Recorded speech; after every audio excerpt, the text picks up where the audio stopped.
Une personne blanche qui prend de la place, on va penser qu'elle est badass, qu'elle sait plein de choses. Une personne racisée qui prend de la place, elle va juste être en colère et dérangeante. Parlons culture. Oui, faire famille autrement, réinventer les codes de la famille, c'est forcément politique. Parlons queer. Et souvent, ce qui est mal pris par les gens, c'est qu'ils ont l'impression que si on n'est pas d'accord avec eux, on les réfute en tant qu'êtres. Produit par Tilt. Effectivement, une dimension de responsabilité collective qui est prise en charge, disons, à bras-le-corps en justice transformatrice. En fait, on a la charge de penser en permanence la question raciale, charge dont les personnes blanches sont dispensées. De retour sur Canal Sud 92.2 dans l'émission Parlons Culture, Parlons Queer. Je vais manger du chocolat à la pause. J'en ai plein la bouche. Mais merci quand même. Ouais, c'était délicieux. Pointe de sel, mon préféré. Ce matin, on est au plateau avec Ouna et Jenna pour parler de la place des femmes trans dans l'espace public. Avant la pause, on a parlé des conséquences de la transmisogynie étatique et sociétale et comment elle s'immisce dans le quotidien. On arrive à la dernière partie de cette émission où on va parler de l'importance d'avoir des espaces pour les meufs trans. Et pour introduire ce sujet, j'aimerais qu'on écoute Lexi dans la série documentaire Le Petit Bleu, avec l'épisode Le rapport au corps des femmes trans. Après se prendre 20 remarques dans la journée, après se prendre des gestes déplacés parfois, des regards, en fait on a envie de refaire de son corps sa propre armure, son propre temple. Et effectivement, moi, le tatou, c'est le truc que j'ai trouvé qui m'est le plus utile. C'est vraiment une façon à la fois de se dévoiler et de se cacher. Et je crois que quand on est trans, en fait, on est toujours dans un jeu entre ces deux dynamiques. Le fait de se dévoiler et de trouver des espaces où on peut être trans parce que c'est qui on est et qu'on n'y échappe jamais. Et en même temps, des moments où il faut qu'on se protège et on ne peut pas l'être parce que c'est une mise en danger. Et le tatouage, je trouve que c'est un peu cet outil parce que ça cache le corps sous de l'encre, sous de la couleur, sous des motifs, sous des mots aussi, des mots qu'on offre à regarder et du coup réfléchir à quels mots on va laisser voir par qui et en même temps c'est l'occasion de dire des choses pour soi. Moi j'ai fait plein de tatouages où vraiment ça a été thérapeutique et c'est des trucs quand je les regarde ça me rappelle qui je suis face au regard extérieur et c'est un ancrage vraiment, à la fois littéralement et en même temps dans le moment et dans soi. Donc c'est un peu ma stratégie.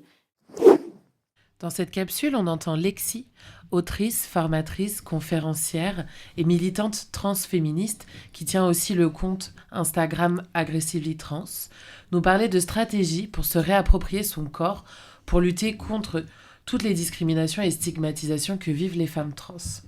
Je me tourne vers vous, de votre côté, est-ce que cette notion de stratégie de réappropriation du corps vous parle ? Et si oui, quelles sont les vôtres ? Est-ce que vous diriez que vos pratiques de cercle de parole, de photos, sont des stratégies de réappropriation de vos corps et de vos identités ? Ouais.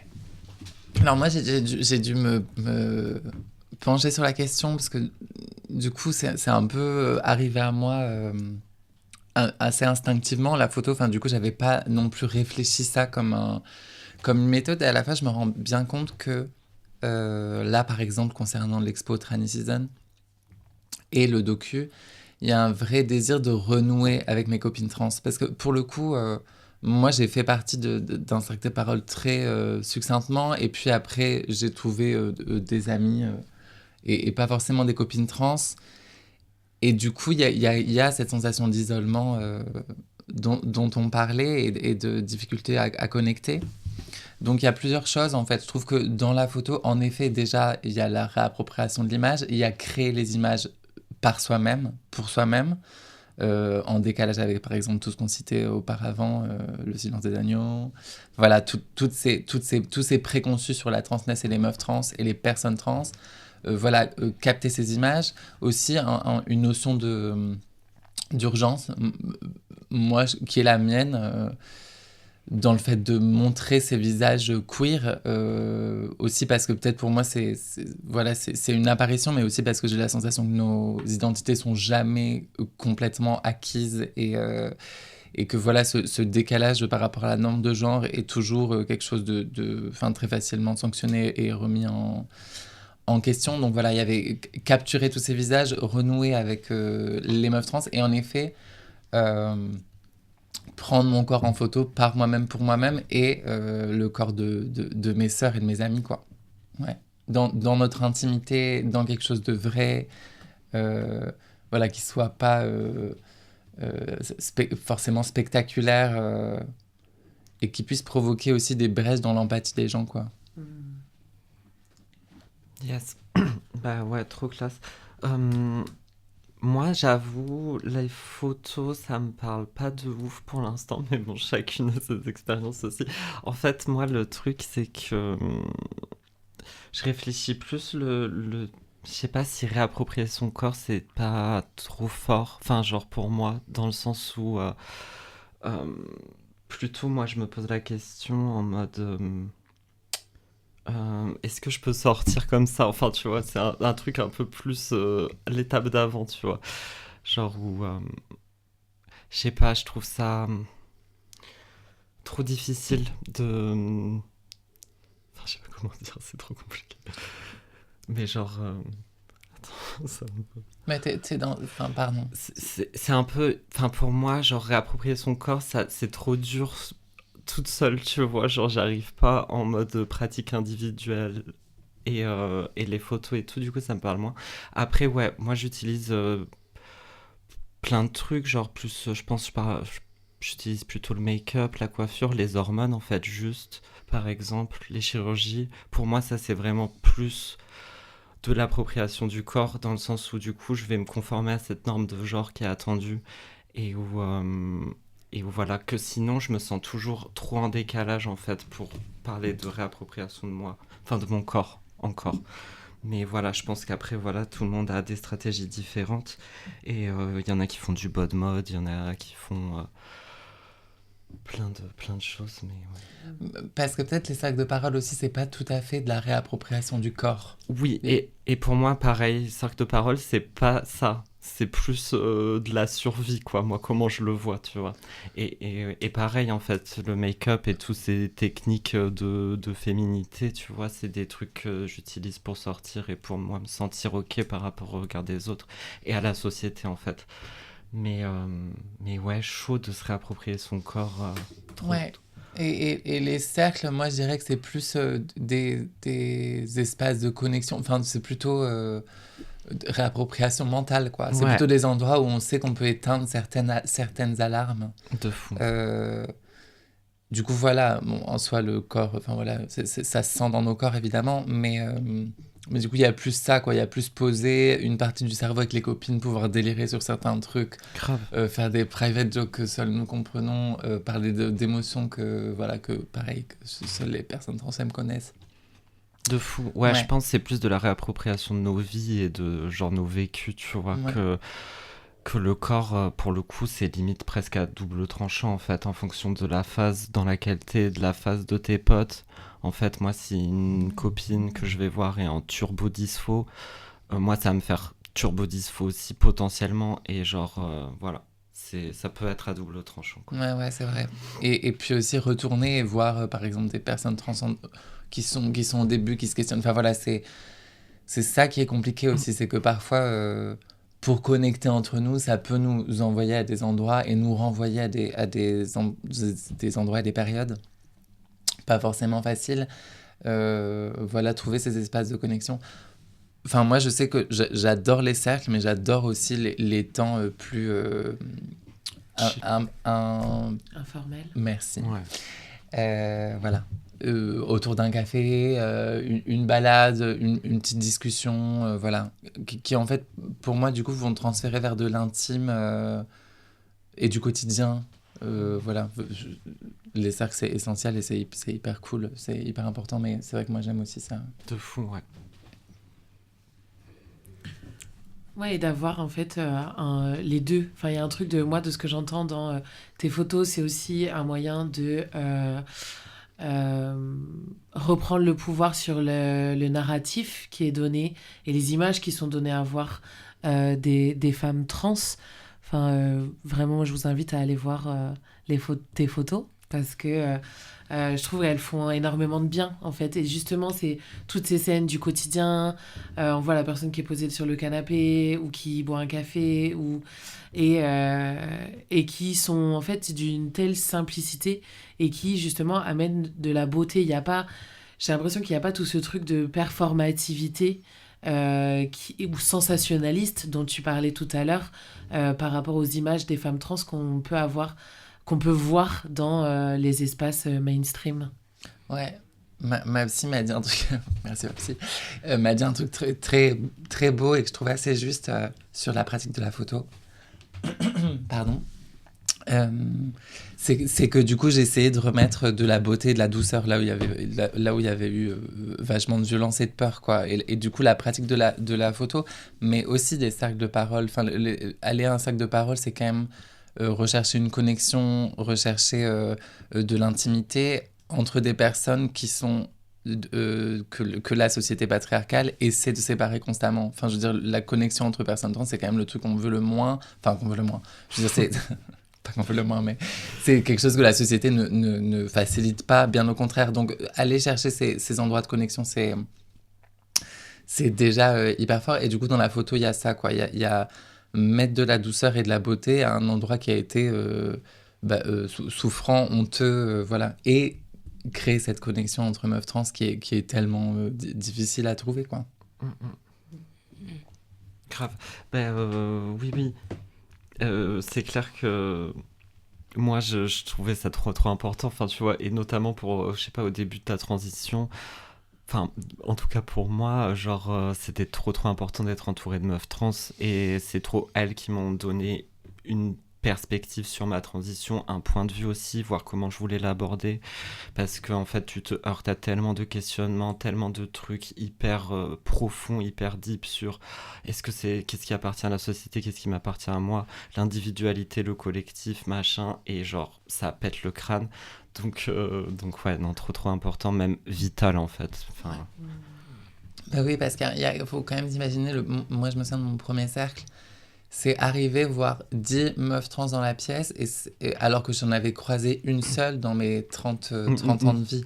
Donc moi je me souviens vraiment d'une sorte de, pour le dire, c'est une sorte de silence dans le cerveau. Je me disais, en fait je partage cette partie de mon humanité avec d'autres gens qui sont là en chair et en os, dans cette pièce avec des vécus différents. Enfin, du coup, c'est une sensation quand même très très puissante et nécessaire et motrice, ouais, de ouf. Mais justement, ça fait une super introduction parce que ces stratégies dont on parle, elles se construisent souvent collectivement, comme tu l'évoques, dans des espaces créés par et pour les personnes trans. Et c'est justement ce qu'on va explorer maintenant. Pour introduire ma prochaine question, j'aimerais qu'on écoute un extrait du podcast LSD sur la création de l'association Ouest Trans. C'est parti d'un constat sur la Bretagne. C'est la merde en Bretagne, il n'y a rien pour les trans. Les personnes qui veulent faire leur transition pour être sûres que le monde médical soit sensibilisé ou comment il y a des gens qui acceptent de les recevoir, tout le monde allait à Paris, quoi. C'était le plus facile en fait. Aller à Paris, voire à Nantes.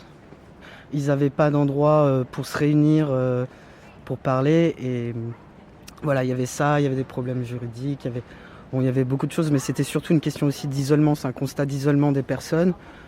Constat qu'on a pu faire encore plus après, quand on s'est rendu dans le Finistère et quand on a senti un petit peu comment les gens se sentaient vraiment loin de tout, démunis, sans moyen de se renseigner des fois, ou juste de voir d'autres trans, hein, parce que des fois c'est juste ça la base. Dans cette capsule, on entend parler Kylian de l'association Ouest Trans nous parler de l'isolement que peuvent vivre les personnes trans à la campagne, éloignées des grandes villes. Je me tourne vers toi, Jenna. Qu'est-ce qui vous a donné envie de créer ces espaces et comment vous vous organisez Oui, qu'est-ce qui m'a donné envie, moi, c'était la dépression. J'allais super mal en fin d'année dernière et le Tidor a trop déclenché un truc en plus à ce moment-là et du coup j'étais trop mal, mais vraiment très très mal. Et du coup, j'avais trop envie de partager ça avec des personnes. Du coup, moi, mes Ross, mes sœurs, etc., elles sont un peu loin, du coup, on était en contact et tout, mais voilà, c'était pas assez pour moi, j'avais besoin de le vivre avec une personne en vrai, quoi, ce recueillement et tout. Et du coup, on s'est vu avec un pote comme ça, à cette occasion où moi j'avais besoin de me lâcher avec lui, c'était terrible et tout, et passer la tristesse. Pardon, on a eu envie de... j'étais hyper en colère en fait, et j'étais trop vénère sur tout le monde, le Cisland, toutes les structures sociales, le salariat, tout ce qui me faisait galérer dans la vie. Et voilà, et du coup je me suis dit vas-y, faut qu'on collectivise un peu cette rage et tout, cette tristesse, et qu'on la vive ensemble pour se sentir moins seul. Et du coup voilà, c'est à ce moment-là qu'on s'est dit qu'on allait créer du coup RTT, Rural Tea Time, et voilà, du coup maintenant on se voit une fois par mois. On est une trentaine de personnes trans qui viennent de plus ou moins loin, avec une dizaine de meufs trans qui viennent de un petit peu plus loin, parce que en ruralité il y en a un petit peu moins et il y a plus besoin. En soi, il n'y a pas besoin d'être rural pour venir, mais plutôt c'est un truc qui nous lie. Mais en soi, on n'est pas non plus 1000, on est ok de... tout le monde peut venir, quoi. Oui, et puis personnes trans, personnes en questionnement, personnes non binaires, intersexes, bien sûr, tous les déviantes de genre sont bienvenus. Et voilà, donc c'est le tout début, et voilà, trop bien. Ça fait trop du bien, en fait, il y avait trop besoin, il n'y a pas du tout assez, et puis, en fait, en ruralité, on a encore moins accès aux médecins, je veux dire, à tout ce qui est transition médicale, c'est plus compliqué. Il y en a beaucoup qui s'automédiquent aussi. Du coup, on essaie de s'entraider, voir un peu nos pratiques, comment on fait. Se donner des conseils, juste en fait aussi se donner des plans taf, se donner des plans garagistes, tu vois, des trucs tout cons, mais qui en fait, si t'as pas ça en ruralité, c'est chaud, quoi. En gros, parler de nos problématiques un petit peu spécifiques, faire de l'entraide, tout ça, quoi, sans communautaire. Et après, il y a plein d'autres trucs, mais peut-être on en parle un peu après. Je sais pas. Ouais, ça me fait vraiment penser à tout un système de solidarité que vous êtes en train de construire, et qui justement est beaucoup plus difficile à trouver en milieu rural. Donc c'est hyper beau, hyper inspirant. Et j'adore le RTT. Oui. J'adore le jeu de mots. Oui, c'est magnifique. Un petit temps de vacances pour nous. Voilà. Ouais, c'est clair. J'adore le parallèle. Et du coup, moi, je voulais aussi te poser la question, Ouna, qu'est-ce qui t'a donné envie de faire une expo de tes photos ? Ouais, je pense que du coup, j'ai déjà un peu répondu, mais voilà, moi, il y a le fait que moi, je pense qu'au fur et à mesure de ma transition, du coup, je fréquentais plus, j'avais une ou deux copines trans, mais voilà. Donc, je pense qu'il y avait ce désir-là de renouer, mais je crois aussi de créer un truc entre meufs trans, par les meufs trans, et de montrer qu'on est là, qu'on est présent dans l'espace public, qu'on est des artistes, des créatrices, et voilà, et qu'on peut gérer un espace artistique et se produire devant des gens, s'autogérer, être ensemble, et aussi être ensemble, c'est ce que je disais, moi je trouve que dans la sociabilité, être ensemble aussi ailleurs que dans des espaces confinés où on se fait du bien, on est dans le care, et où c'est super. Mais c'était aussi l'envie de dire on peut sortir de là, et on peut montrer notre travail tout ensemble et créer un truc tout ensemble en non-mixité trans-femme. Moi je trouve que c'est ça me fait trop plaisir que ça ait lieu, et voilà, qu'il y ait possiblement des connexions entre nous qui se fassent. Ouais. Trop classe, ouais. Et ça va répondre, vous avez commencé un peu à y répondre, mais est-ce que vous voudriez repartager ou peut-être repréciser justement qu'est-ce que ces espaces en non-mixité vous apportent en fait? Ouais, je pense qu'on en a un peu parlé comme ci, comme ça, un peu tout le long du truc, mais ouais, c'est trop important, je pense, pour les bails de transition, juste pouvoir parler à des Ross, etc. Mais ouais, en fait, ça part direct dans des... Je pense que c'est pas forcément en opposition, quoi, les milieux mix trans et transfemme, mais c'est juste on va y chercher des trucs différents. Et ouais, avec les transfemmes, t'as plein de trucs que t'as pas à expliquer, quoi. On peut aller direct dans l'essentiel et genre... Puis ouais, moi je suis juste hyper détendue pour parler de certains sujets que vraiment je pourrais pas parler avec des transmecs, en fait, tu vois, tout simplement. Ouais, puis je pense qu'il y a des choses en plus qu'on comprend quand on est entre nous et qu'on parle entre nous. Enfin voilà, en fait, c'est un vécu qui est assez particulier et du coup, on en parle, nous, en non-mixité assez rarement. Enfin, des endroits où vraiment la parole est du coup ouverte et où on peut faire ce genre de choses. Même là, avec Jenna, elle dit des choses et je me dis, ah purée, c'est vrai, en fait, j'avais jamais réalisé que, voilà, il y avait des endroits, donc, enfin voilà. Et du coup, je pense qu'il y a de ça, quoi. Il y a vraiment ces endroits où on sait qu'on peut livrer tout ça, le vécu des OP, la déshumanisation par le milieu médical, enfin voilà, des choses ouais, où à la fois on arrive à se comprendre, à la fois on est un peu plus au repos, quoi. Grave. Et arrêter de culpabiliser aussi parce que genre dans ce délire un peu dans la société où c'est très individualiste, où genre si t'as pas maxé ton passing, enfin tu vois, t'as pas fait tel truc comme ça, je sais plus où je voulais en venir, mais genre... Culpabiliser. Ouais, voilà, et genre... Là, les Ross, on est toutes passées un peu dans les mêmes trucs et du coup, on se comprend, on n'a pas cette pression à chaque fois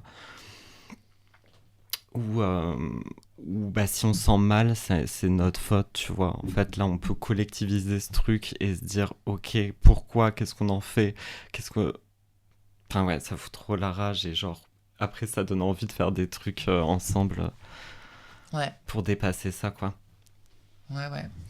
De se mettre en valeur et à la fois il y a ce truc de tips dont tu parlais qui est assez essentiel, quoi. De bah tiens, en fait moi je suis allé voir tel psychiatre, moi je suis allé voir tel lui en fait non, là c'est safe pour aller voir le médecin, en fait des trucs du quotidien que tu mets en avant et qui sont très justes, quoi.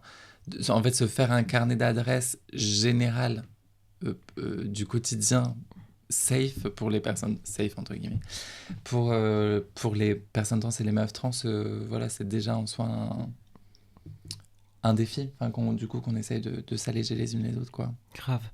Et ouais, juste on l'a dit tout le long de l'émission, mais du coup voilà, quand t'es une meuf trans, tu prends des dégâts en permanence, quoi. Moi je pense que tu vois, ça me coûte en termes de masking social de toujours performer un truc il faut absolument que je cache toutes mes brèches. Il y a une brèche, tout le monde va s'y engouffrer. Si un jour je suis pas bien, c'est le jour où tout le monde va venir me dire des trucs badants et voilà.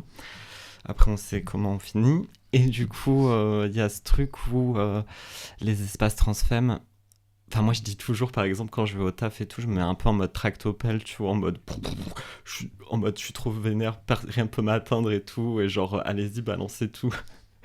Et c'est ok. Et genre, ouais, en fait, garder cette posture, c'est trop fatigant. Et les espaces transfemmes, moi, ça me permet vraiment de regagner des points de vie, tu vois.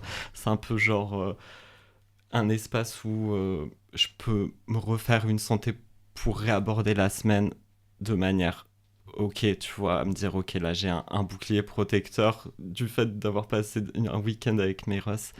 Ça va aller, tu vois, je vais pouvoir encaisser tous ces dégâts. Et ça me porte trop, quoi. Enfin, moi, ça me donne trop envie de passer la semaine, et voilà.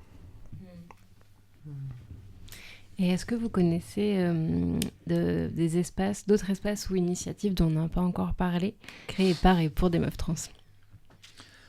À Toulouse, il y a 2 cercles. Il y a MTT et il y a le cercle Sofect. Il y a aussi les soirées de Victrix. Voilà, gros bisous à Vicky, qui fait des soirées qui s'appellent Euphoria au Cri de la Mouette. C'est la 2e édition, j'ai plus la date donc je ne veux pas dire de bêtises, mais il y a la 2e édition qui arrive bientôt et qui du coup sont des soirées électro. Voilà, je crois qu'elle les définit pour les dolls, leurs alliés, voilà.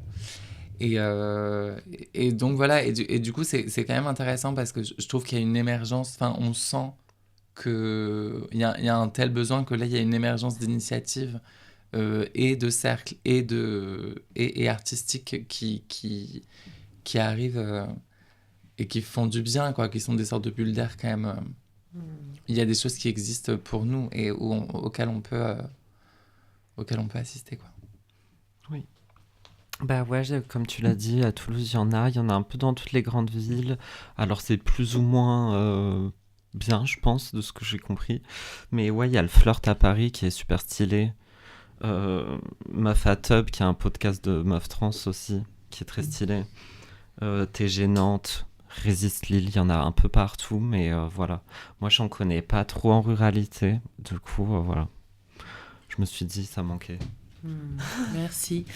Moi, j'aimerais du coup revenir sur ce truc qu'il y a de plus en plus d'initiatives et que je trouve ça vraiment bien. Et je me demande si c'est quelque chose, tu sais, qui vient aussi en réaction à la fascisation, tu vois, qui est de plus en plus présente. Je veux dire, on voit aux États-Unis le droit des personnes trans qui recule de plus en plus. Et du coup, est-ce que dans l'autre sens, inévitablement, les résistances se font de plus en plus prégnantes, de plus en plus visibles? Et ouais, voilà, c'est une interrogation que j'ai. Et aussi, on n'en a pas parlé, mais je connais pas le nom de la loi, mais là, il y a une loi ils sont en train d'essayer de faire passer, ou qui est passée d'ailleurs, et qui vise à empêcher le changement de prénom pour les personnes qui n'ont pas fait leur changement de prénom dans le pays d'origine, ou qui ont un casier judiciaire. Voilà, donc voilà, la transphobie, c'est aussi parfois une manière de faire passer des lois, comme on l'a vu pour les Jeux Olympiques, quoi. Des lois sur le contrôle du corps des femmes, des lois racistes, des lois liberticides tout court. Donc ça, ça c'est en France. Et pour répondre un peu plus à ta question, ouais, je pense que... Enfin, moi, je l'ai vécu personnellement. Je crois qu'il y a un truc de... Là, on n'a plus trop le choix, quoi. Je veux dire, si on avait une petite zone de confort, faut en sortir pour protéger nos droits, quoi. Là, on a vraiment plus le choix, et pour protéger nos droits et pour les faire avancer potentiellement, si on y arrive. Parce qu'en fait, je pense qu'on sent assez fort et assez vite en tant que meuf trans la pression sociétale, pour pas le dire plus fort, parce que là, en fait, on sent une émergence du fascisme, mais moi, j'ai tendance à penser qu'il y a du micro-fascisme perpétuellement, même en période de démocratie, et je pense que les corps minorisés le sentent particulièrement. Mais en effet, il y a un truc où, moi, je sais que par rapport à ma honte, il y a un moment donné où on n'a plus trop le choix, quoi. Faut sortir, faut se montrer, faut faire des actions collectives, faut que les cis soient là, nous rejoignent et nous soutiennent. Faut qu'ils aient moins peur d'être avec nous, plus envie de nous embaucher, de nous dater, de nous aimer, de nous soutenir. Donc, ouais, à la fois c'est terrifiant, à la fois ça donne une rage, quoi. Ouais. Je suis carrément d'accord. Et ouais, je pense que les cis peuvent être des super alliés pour ça. Sans eux, ça va être compliqué. Et voilà, c'est pour ça, c'est cool de leur faire des ponts aussi. Moi, ce que je voudrais faire, c'est aussi faire des espaces pour que... Alors, soit, je sais pas, former des entreprises, peut-être pas, tu vois, mais juste... je sais pas, des personnes qui veulent se renseigner sur ça, qui viennent et qui voient comment on est. Et genre... je trouve ça important. Moi, je sais qu'au taf, tu vois, par exemple, j'ai des alliés vraiment chouettes, quoi, qui m'ont grave aidé. Et sinon, ça aurait été vraiment très dur. Merci d'ailleurs, bisous. Et, et je pense aussi que, comme tu l'as dit, faut se montrer, faut faire des trucs, c'est maintenant. Et je pense que, ouais, après là, on parlait beaucoup de Myrna et tout, du livre sur la transmisogynie, où elle dit vachement aussi que c'est un peu... Enfin, je l'ai pas lu en entier, mais de ce que j'ai capté, c'est... vachement de lutte intersectionnelle en fait. Genre nous, on lutte pour nos droits, mais pas que. Enfin moi, genre, je lutte aussi pour les sans-papiers, enfin les personnes racisées, pour les TDS. Et en fait, c'est tellement imbriqué. Et tout est relié, quoi. Ouais. Et du coup, pour moi, c'est pour tout ça et contre tout ça qu'il faut se bouger, quoi. Oui. Merci beaucoup pour ce mot de la fin, hyper inspirant. On arrive à la fin de notre émission consacrée à la place des femmes trans dans l'espace public. On a parlé de vos initiatives, de vos résistances face à la transmisogynie. Le podcast sortira en 2 épisodes pour le mois des fiertés et sera disponible sur les différentes plateformes d'écoute. Un immense merci à vous deux, Ouna et Jenna, de nous avoir partagé vos expériences sur ce sujet. Auditeurices, si vous souhaitez aller plus loin, on mettra en descriptif du podcast toutes les ressources citées dans l'émission. Le podcast sera disponible prochainement. Notre prochaine émission aura lieu le 29 juin. Merci pour votre écoute. Un grand merci à Claire, Nadia et Nadia à la régie. Et à bientôt, si vous voulez dire un mot. Merci beaucoup, à bientôt. Oui, merci. Trop contente d'avoir été là, trop contente d'avoir rencontré Jenna.